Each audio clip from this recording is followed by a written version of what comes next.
Mastriano. This is an important one. So the Republicans have truly outdone themselves there. We got to stick back with Pennsylvania. This really deserves its entire block. It's a good test case. Stop the steal. Does it matter to voters or not? Let's put it up there on the screen. Doug Mastriano, he is somebody who shot to national prominence because of his willingness and want to challenge the Pennsylvania election results. And he is somebody who came to really embody the grassroots Stop the Steal movement. He's from South Central PA. This is a guy who, you know, he says he was never broke the law. It's up in the air exactly why he was past a police barricade on January 6th. And he said he did absolutely go to the rally, so we know he was there on that day. Mastriano himself flirted with QAnon. You know, we've pointed towards all of the other crazy stuff that he's done. But I think Stop the Steal is arguably the most consequential thing because, look, now he's officially the Republican nominee for GOP governor in the state of Pennsylvania, which should be a very easy pickup. And we should take Mastriano, I think, at his word. Something that we would always point to during actual Stop the Steal under Trump is like, look, it's not actually in his hands. You know, all these senators, like, it's not any of this stuff any matters. I was like, but look, if an actual governor who in the state of Pennsylvania, the governor appoints the Secretary of State, actually did try to decertify their election results or send their own electors, that actually might happen. And that's something that's very real as a possibility. Let's put this up there on the screen here from the Washington Post, because it's actually a pretty good analysis. During Trump's 2020 efforts, Mastriano explicitly endorsed the idea the state legislature has the, quote, sole authority to reappoint new electors given, quote, mounting evidence that Biden's win was compromised. But Mastriano continues to insist that, and he even pushed the Justice Department to issue a guidance that would allow him in order to make sure that he could push the pretext of fraud. Now, this means that Mastriano adheres to the notion that the mere claim of fraud is enough to justify the certification of presidential electors in defiance of the popular vote outcome. And as governor, he would actually be in a position to operationalize this principle because the state Secretary of State, who I mentioned, is somebody who certifies the election results, and then the governor is the one who has to sign the certification of the winner's electors, and the state legislature has a constitutional role in determining the, quote, manner of appointing electors by passing a law that creates this process. So what that basically means is that if a Democrat wins the popular vote in Pennsylvania in 2024 and Mastriano were to declare widespread fraud, he could actually have his Secretary of State decertify the election results. Now look, where things are currently trending, I don't think a Democrat's going to win the state of Pennsylvania. But it's possible, and the mere prospect of it is pretty nuts.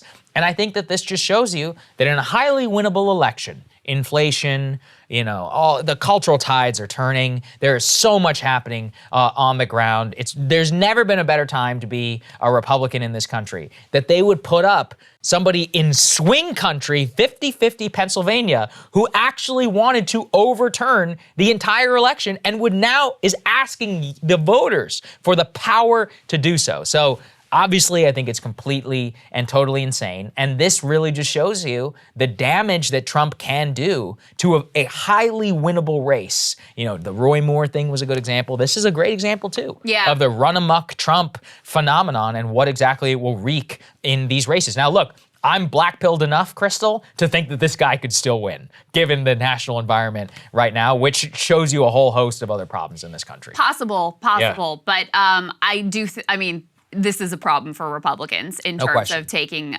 this governor's mansion. And it matters a lot because, obviously, of the election stuff that you just pointed to, also because of what they might do on abortion. It's very significant. It also could potentially have bleed-over impacts to the Senate nominee. I mean, if you have a very weak candidate, the top of the ticket for governor, that is not a good thing for your other candidates down the line. I hope that we have a reputation here of not being alarmist about election and insurrection and any of those things. But as you laid it out, that is exactly the case. This guy, with his Secretary of State, could literally be in the position and have the power to say, your votes that you cast, all of you Pennsylvanians, we don't care about that. Yeah. We're going to decide who ultimately won the state based on even the allegation, unproven allegation of fraud. So that is extremely, extremely significant and very, very troubling. He also has, he's far right across the board on every issue, including on abortion, which I do think will be, a significant issue in the fall, especially with the statewide ticket. Democrats, I don't know what they're thinking here, because as you pointed out, you would not I think that Republicans have made it much more difficult for themselves to be able to win in the fall, but have they completely made it impossible? No. And Democrats helped to engineer Mastriano's win. Go ahead and put this up on the screen. Now, he may have won anyway because ultimately this race was not close.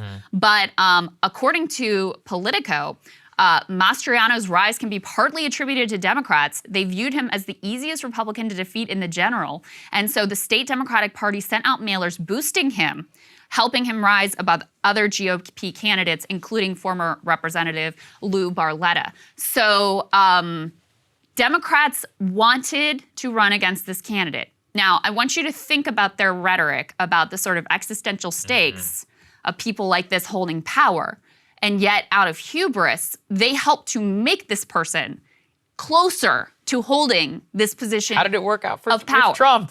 Yeah. How did that work out with Trump? Now, it has worked out in the past in some instances. Claire McCaskill famously helped to get Todd Akin the nomination. So, listen, they have pulled this maneuver successfully in the past, but they are playing with fire here. And I think it is an incredibly dangerous and foolish thing that they have done to prop up this candidate. Now, again, he won by such a margin. I don't know that the Democrats were the ones that made the difference here, but they were a part of giving him the funds when he didn't have the funds, frankly, to get him to a broader audience and cause his rise. Look, Krystal, I just checked. Average gas price right now in Pennsylvania is $4.76 a gallon. That's pretty high. Let's say election day, it's $5.50. You really think that Doug Mastriano still can't win? I do. I mean, I think that all he has to say is Joe Biden has made the gas price too high and I'm going to do something about it. And if you make things existential enough, per your point about existential politics, well, the Republicans can talk about existential food and gas inflation, which I'm not saying they're going to do anything about it, but Pennsylvania, frat country, there's a lot of there on the line as well. All they have to do is at least talk in the election, and that seems like a pretty winnable race to me. And there's a byproduct of that, which, look, like you said, they elevated somebody who legitimately believes this. So if he does win, come November, Democrats will have had a part in that. And I think that's nuts. It's completely insane. I look at this guy. Completely insane. And like you said, I want to reiterate this because I already know the Trump trolls won't care. But for those of you who are on the fence, you ever hear about the January 6th committee on this show? You ever hear about some stupid-ass text messages or whatever? Not talking about Ginny Thomas, about some of the other ones. Do you ever hear about the Justice Department? Listen, in terms of all that stuff, we focus as much as we can on the FBI, on the DHS, on, fomenting division. But this is serious. If you have a person who's going to be the governor in a swing state who legitimately wants to decertify the election results, and I think we are willing to call it out when it is the most insane and an actual threat to democracy. And part of my criticism of the media and a lot of people in the Democrats is that they overuse that language and don't say it and cover it when it really matters. Here, I think it matters a lot. And frankly, I think this is an existential threat to the actual integrity of the Pennsylvania vote. So, it's very bad. You're playing with fire here. You're basically trying to tee up a constitutional crisis and not fake, hair on fire every night on cable. This is a real serious problem. And never underestimate the ability of Democrats to take something that should be winnable and completely shoot themselves in the face, the foot, and everywhere else. So watch this one. We will keep a close eye on this one ultimately. Cable news is ripping us apart, dividing the country, making it impossible to function as a society, and making it impossible to know just what is true and what is false. But the good news is they are failing and they know it. That is why we're building something new, a new mainstream, a healthier one, something more trustworthy, something that we are going to need in one of the most pivotal times in American history. We are building up here for the midterms, for the upcoming presidential election, but we need your help. So if you can help us out by becoming a premium member today at breakingpoints.com, we're trying to change America for the better and the entire world. So what are you waiting for, guys? Go to breakingpoints.com and sign up and help us build a new mainstream.